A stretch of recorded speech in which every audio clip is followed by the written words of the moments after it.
भाई सच बता रहा हूँ, इस बार गर्मियां नहीं आई है, हम सब भटूरे की तरह तले जा रहे हैं। चेहरा कढ़ाई जैसा हो गया, बाल चिपके और टैन इतना ज्यादा कि मम्मी बोलती है बेटा बाहर मत जा, वापस आता है तो पहचानने में दिक्कत होती है। अब गर्मियों में कुछ लड़के पसीना पोंछ के सीजन को टॉलरेट करते हैं, वही कुछ अपनी लुक्स को नेक्स्ट लेवल पे जाके इस सीजन को डोमिनेट कर लेते हैं। Hi, welcome back to the channel और मेरा नाम है मयंक और आज हम बात करने वाले हैं कुछ ऐसे लुक्स मैक्सिंग टिप्स की जो तुम्हारे स्किन, हेयर, बॉडी और बियर्ड केयर के गेम को नेक्स्ट लेवल पे ले जाएंगे। तो शुरू करते हैं हेयर लुक्स मैक्सिंग से। अब देखो भाई, लंबे बालों का ट्रेंड तो चल रहा है, लेकिन फिर भी आज भी इंडिया में 90% लड़के गर्मी आते ही जाके बार्बर के पास बोलते हैं कि भैया मशीन चला दो। फेयर इनफ, बाल लंबे हो या छोटे, लेकिन एक कंडीशन है, बालों में लाइफ होनी चाहिए, बाल जिंदा होने चाहिए। ये गर्मियों की तेज धूप जब तुम्हारे बालों पे पड़ती है तो सारी लाइफ खींच लेती है, बिल्कुल बेजान से फ्रीजी और ड्राई हो जाते हैं बाल। नहीं तो कुछ लड़कों के बालों में पसीना ज्यादा आता है और बिल्कुल चिपचिपे से लगते हैं। नहीं तो कुछ लड़कों को इस सीजन में डैंड्रफ की प्रॉब्लम हो जाती है और सर्दियों में भी वो अपने बालों से स्नोफॉल निकाल रहे होते हैं। तो भाई अगर तेरे भी बाल ड्राई है, फ्रीजी है, चिपके हुए हैं या फिर डैंड्रफ है उन बालों में, तो तुम्हारे बाल लंबे हो या तुम गंजे हो कोई फर्क नहीं पड़ता। शैम्पू की एड में तुम्हें विलन का ही रोल मिलेगा। तो करना क्या है, वीक में 2 बार, हाँ सिर्फ 2 बार इस क्लैरिफाइंग शैम्पू को यूज करो।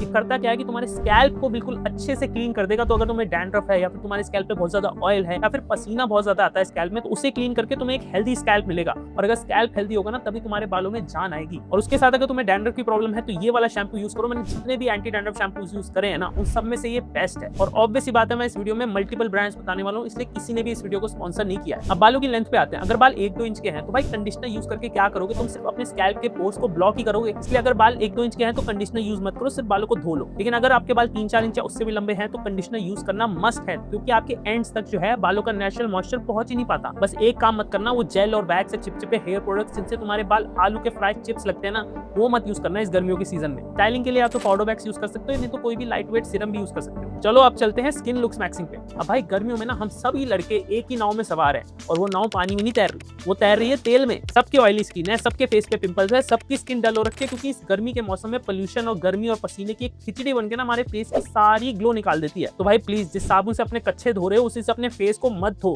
एक 2% salicylic acid face wash use करो, एक लाइट वेट मॉइस्चराइजर यूज करो जो कि ऑयल फ्री हो, और साथ ही एक SPF 50 सनस्क्रीन तो यूज करनी है तुम्हें, वरना पिगमेंटेशन, डार्क स्पॉट्स और टैनिंग से कभी छुटकारा नहीं मिलेगा। और जो मैं इस गर्मियों के सीजन में रोज कर रहा हूँ आजकल, वो है आइस वाटर में अपने फेस को डिप करना। अब इससे स्किन पे कितना इफेक्ट मिलता है, कितना फायदा होता है, ये मुझे नहीं पता, लेकिन हाँ, मूड बिल्कुल फ्रेश हो जाता है। एक और चीज जो कि बहुत जरूरी है वो है हाइड्रेशन। लेकिन अगर तुम 1 लीटर पानी पी के ये सोच रहे हो कि तुम्हें एक ग्लोइंग स्किन मिल जाएगी, तो भाई सपना तो अच्छा है, लेकिन सच थोड़ा सा अपग्रेड मांगता है। HK vitals collagen for main specially designed है इंडियन लड़कों की स्किन के लिए। रोज सुबह पानी में मिलाओ, शेक करो और पी जाओ, बस और कुछ नहीं करना। तुम्हारी स्किन की मेजर प्रॉब्लम्स जैसे कि open pores, fine lines, dullness, pigmentation, dark spot, सब कुछ धीरे धीरे रिड्यूस हो जाएगा, क्योंकि इसमें कोलेजन प्लस ग्लूटाथियोन का कमाल का कॉम्बिनेशन है। साथ ही साथ liquorice extract, resveratrol, vitamin C, vitamin E, hyaluronic acid, इतने सारे एंटीऑक्सीडेंट्स हैं ना, जो कि अंदर से तुम्हारी स्किन को ग्लोइंग, फ्रेश और रेडिएंट बना देते हैं। लेकिन टाइम लगता है भाई। जो इतने सालों से तुम्हारी स्किन पे डलनेस का पर्दा है, उसे हटाने के लिए कम से कम इसे 8 हफ्ते रेगुलरली पीना पड़ेगा, उसके बाद ही रिजल्ट दिखते हैं।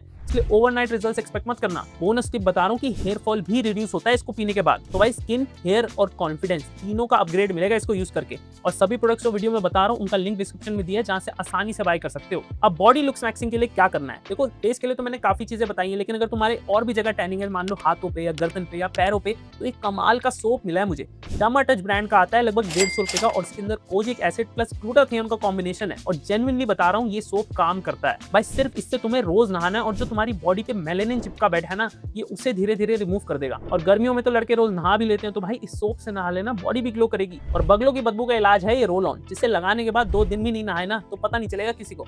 ये बोल नहीं रहा हूँ मैं, 2 दिन नहीं नहा लिया करो वैसे रोज। लास्ट में आती है बियर्ड लुक्स मैक्सिंग। अब तुम्हारी बियर्ड को देख के अगर लोग कंफ्यूज हो जाते हैं कि तुम इंजीनियर हो या बाबा, तो भाई टाइम आ गया है ना बियर्ड लुक्स मैक्सिंग का। पैची बियर्ड को फुल बियर्ड समझना बंद करो। अगर तुम्हारी बियर्ड अच्छी नहीं आती है तो उसे शेव कर लो, एटलीस्ट जॉ लाइन तो दिखेगी। और अगर जॉ लाइन नहीं है और पैची बियर्ड को फुल बनाना है, तो डेफिनेटली तुम्हें एक डर्मा रोलर और एक बियर्ड मैक्स सोल्यूशन की जरूरत है। ये दोनों आते हैं मैन मैटर्स की बियर्ड ग्रोथ किट में, जिसे मैं बहुत टाइम से यूज करके अपनी पैची बियर्ड को फुल बनाने की कोशिश कर रहा हूँ। और अगर तुम्हारी भी पैची बियर्ड आती है और तुम्हें उसे फुल बनाना है, तो तुम ही इसे यूज कर सकते हो। अदरवाइज क्लीन शेवन लुक भी चलता है गर्मियों में। लेकिन कई लड़के तो होते हैं जिनकी बियर्ड अच्छी है, लेकिन फिर भी अपनी बियर्ड को ऐसे जंगल की तरह उगने दे रहे हैं कि कहीं भी उग रही है। तो बहुत जरूरी है कि तुम अपनी बियर्ड को सेट करके रखो। एडम्स एप्पल के 2 इंच ऊपर नेकलाइन होनी चाहिए, और चीक्स लाइन पे छोटे छोटे जो बाल आते हैं ना, बिल्कुल अच्छे नहीं लगते। या तो उन पे थ्रेडिंग करवाओ, नहीं तो रेगुलरली की शेव किया करो। और बियर्ड ऑयल पे पैसे बर्बाद मत करना, शाइन चाहिए तो कोई भी ऑयल के 2-3 ड्रॉप्स लेके बियर्ड पे लगा लो, काम हो जाता है। अब बात करते हैं स्टाइल लुक्स मैक्सिंग की। अब हाँ, फैशन पे मुझे ज्यादा नॉलेज नहीं है, लेकिन इतना मुझे भी पता है कि गर्मियों के मौसम में ब्लैक ऑन ब्लैक का कॉम्बिनेशन मतलब माइक्रोवेव रेडी कॉम्बो। अरे मैंने पहन रखा है क्योंकि मैं तो घर के अंदर बैठा हूँ, लेकिन अगर मैं बाहर जाऊंगा तो पहनूंगा white, sky blue, mint green, ऐसे शेड्स पहनने चाहिए और फैब्रिक कॉटन या लिनन, और फिट रिलैक्स होनी चाहिए, ना कि स्किनी या टाइट। अब भाई इन टिप्स को फॉलो करके भी ग्लो नहीं आ रहा ना, तो या तो तुम वीडियो स्किप कर रहे हो, नहीं तो एफर्ट नहीं मार रहे हो। और वीडियो अच्छा लगा तो प्लीज वीडियो को लाइक करो। मिलते हैं अगले वीडियो में जल्दी ही। नमस्ते।